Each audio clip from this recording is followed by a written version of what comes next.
자, 반갑습니다. 송주준입니다. 오늘 아침에 굉장히 좀 충격적인 소식 한 가지가 들려왔습니다. 자, 오늘 아침이었죠. 다음 같은 기사가 나왔습니다. 이건희 삼성전자 회장이 별세했다라는 것입니다. 향년 78세였죠. 국내 언론뿐만 아니라 해외 언론에서도 해당 내용에 대해서 즉각적으로 보도했습니다. 지난 2014년쯤이었을 겁니다. 이건희 삼성전자 회장이 갑작스럽게 병환에 빠졌고 그리고 계속해가지고 의식을 제대로 찾지 못하다가 오늘 결국에 별세하신 건데요. 삼성전자 이건희 회장의 연표를 보시게 되면은 이건희 회장은 42년도 경남 의령 출생이었고요. 그리고 2010년부터 삼성전자 회장을 맡았고 2014년도에 갑작스러운 병환에 빠졌고 2020년 10월 25일에 별세하셨습니다. 오늘 제가 영상을 통해서 말씀드리고자 하는 것은 딱 두 가지입니다. 첫 번째, 많은 사람들이 재벌에 대해서 이건희 회장에 대해서 잘못된 생각을 가지고 있다. 그거를 제가 오늘 좀 깨부수고자 하고요. 그리고 두 번째 같은 경우는 삼성전자가 현재 자리까지 오는 데 있어가지고 이건희라고 하는 회장 그리고 또 나아가서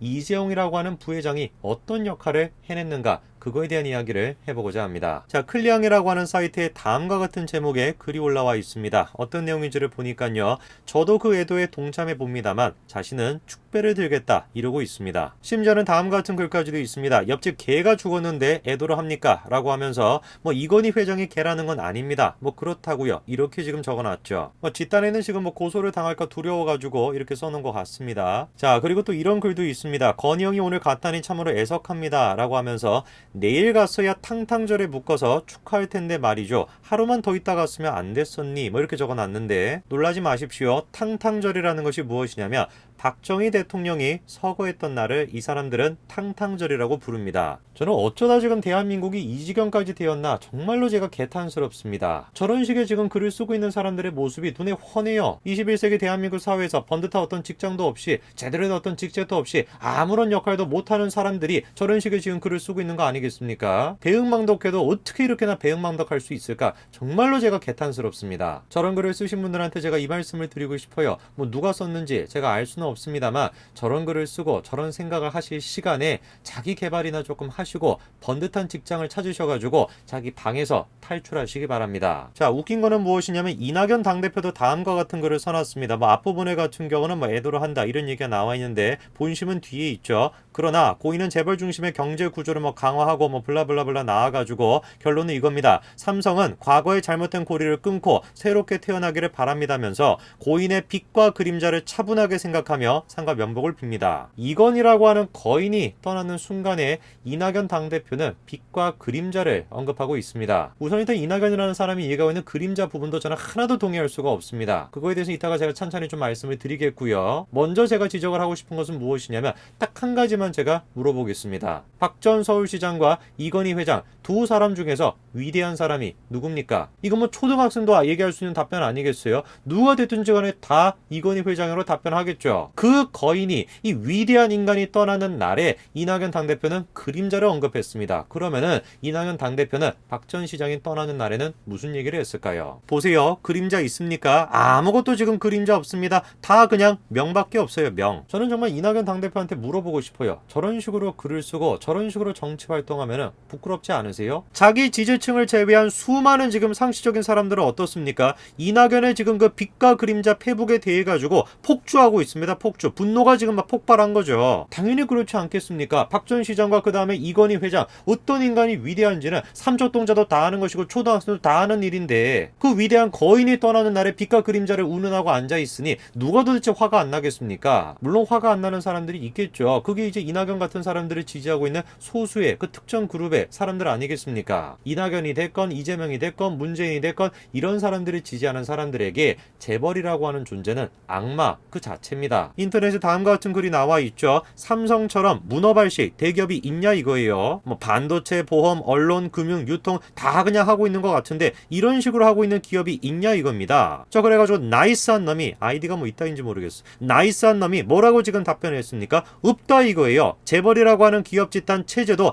한국이 지금 유일하다 이렇게 지금 댓글을 달아놨습니다. 유일할까요? 당연히 유일하지 않습니다. 삼성처럼 문어발식 경영을 안 하는 대기업을 찾는 게 오히려 더 쉬울 겁니다. 전 세계에 있는 대부분의 지금 대기업들은 어때요? 다 삼성처럼 문어발식 경영을 하고 있어요. 제가 재밌는 거 한 개 말씀을 드릴까요? 삼성은 있잖아, LG는 있잖아, 대기업은 있잖아, 악마 같은 존재들이고 그런 존재들은 해체를 시켜야 돼 라고 얘기하는 사람들이 되게 존경하는 기업가가 있습니다. 그게 누구냐? 바로 워렌 버핏입니다. 얼마나 이런 사람들이 워렌 버핏을 존경하는지 모릅니다. 못 믿으시겠으면 주변에 뭐 삼성 해체해야 된다, 뭐 LG 해체해야 된다 그런 얘기 하시는 분한테 한번 물어보세요. 당신이 좋아하는 기업가가 있습니까? 100이면 100 다 워렌 버핏을 얘기할걸요. 그런데 놀랍게도 워렌 버핏이야말로 대표적으로 문어발식 경영을 하는 사람이죠. 워렌 버핏이 이끌고 있는 것이 바로 벅셔 해서웨이인데요. 한마디로 얘기해서 벅셔 해서웨이는 제국입니다. 제국. 많은 기업들을 통째로 인수를 하게 되는데 계열사만 하더라도 몇 개라는 겁니까? 400개가 넘고요. 산하 직원 수만 하더라도 39만 명이 이릅니다. 제가 한번 질문해 볼까요? 왜 도대체 기업들은 이런 식으로 다방면으로 여러 가지를 많이 할까요? 근데 이 질문 자체가 이상한 거 아닙니까? 다방면으로 잘하는 거 그거 당연한 거 아니에요. 그렇잖아요. 지금도 21세기 리더의 기준을 여러 가지 능력을 다 잘하는 사람 그렇게 얘기하지 않습니까? 근데 왜 도대체 기업은 여러 가지 분야에 다 잘하면 안 되는 거예요? 교육도 마찬가지로 다 잘할 수 있도록 가르쳐야 된다라고 하고 리더의 모습도 마찬가지로 다 잘할 수 있도록 가르쳐야 된다라고 얘기하는데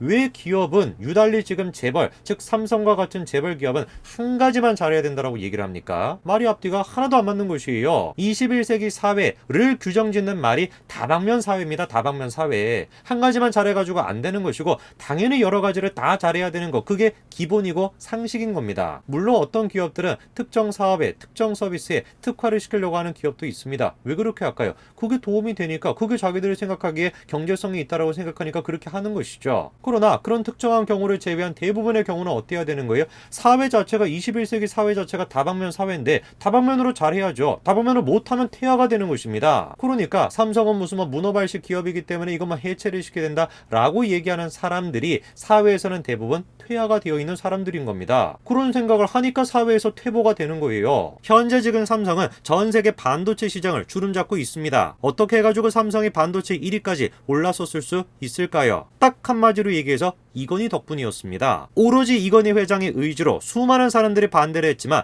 1974년도에 파산 직전에 놓여 있었던 한국 반도체를 인수하지 않았습니까? 그리고 1983년도에 삼성은 국내 최초로 64K D램 개발을 성공하게 됩니다. 한국 반도체 인수 당시만 하더라도 27년이었던 기술 격차가 단숨에 4년 정도로 좁아졌었죠. 그리고 삼성은 놀랍게도 수많은 사람들의 예상을 깨고 몇 년 만에 1메가 D램 양산체제에 돌입했었습니다. 그리고 삼성이 어떻게 됐습니까? 92년도 8월에 세계 최초로 64메가 D램을 개발하고 95년도에 양산에 돌입했죠. 양산 국가는 한국과 일본 두 나라뿐입니다. 이건희라고 하는 사람이 없었으면 삼성전자가 과연 지금의 자리에 있을 수 있었을까요? 없었을 겁니다. 저는 단언코 말씀드립니다. 없었어요. 그게 기업가가 하는 일입니다. 판단을 내리고 결단을 하는 거 그게 기업가가 하는 일이에요. 이건희 회장은 당시 일본에 대해서 이렇게 얘기를 했습니다. 언제까지 그들의 기술 속국이어야 하겠습니까? 기술 식민지에서 벗어나는 일 삼성이 나서야지요. 제 사죄를 보태겠습니다 라면서 반도체 사업을 추진했습니다. 전 세계 누구를 붙잡고 물어보든지 간에 믿지 않았어요. 야 어떻게 한국이 일본을 갖다가 따라잡을 수가 있냐? 말도 안 되는 소리다. 기술 격차가 수십 년이나 지금 벌어져 있는데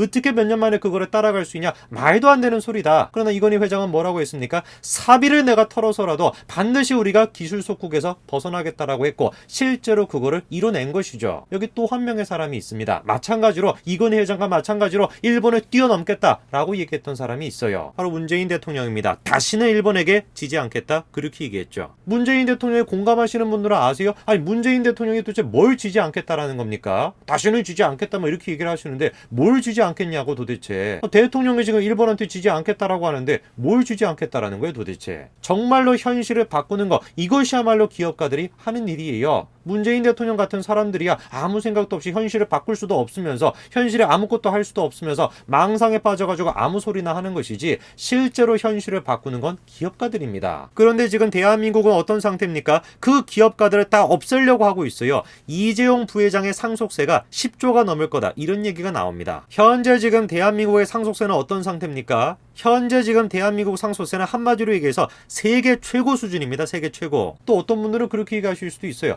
아니 상속세를 높인다라는 거와 기업가들을 갖다가 탄압한다라는 거와 무슨 상관이 있는 거냐? 아무 상관이 없지. 과연 상관이 없을까요? 자, 다른 나라들은 뭐가 있냐? 가업상속 공제라는 것이 있습니다. 독일, 프랑스, 벨기에 원래 지금 상속세는 50%, 60%, 80% 가까이 되지만 가업상속 공제가 적용이 되게 되면 4.5%, 11.25%, 3%로 떨어져요. 그러나 대한민국은 그런 거 없습니다. 저는 도저히 이해할 수가 없어요. 왜 도대체 대한민국만 이러냐 이거예요. 대한민국만. 수많은 나라들은 가업을 물려주도록 장려하고 있는데 왜 대한민국만 가업을 물려주는 거를 죄악시하고 있냐 이거죠. 기업을 물려준다라고 하는 것을 기업의 연속성 이런 맥락으로 생각을 못하고 부자가 자신의 재산을 갖다가 아들한테 물려준다? 기분 나빠? 부자는 계속 부자인 거야? 기분 나빠? 나쁜 사람들? 이런 감정이 지배하고 있는 게 현재 지금 대한민국의 모습인 거죠. 제발 현실에 눈을 뜨십시오. 제발 지금 21세기 사회가 어떤 식으로 돌아가고 있는지 현실에 눈을 뜨십시오. 그래야 부끄러움이 여러분들의 몫이 아니게 됩니다. 오늘까지 말씀드리겠습니다. 감사합니다.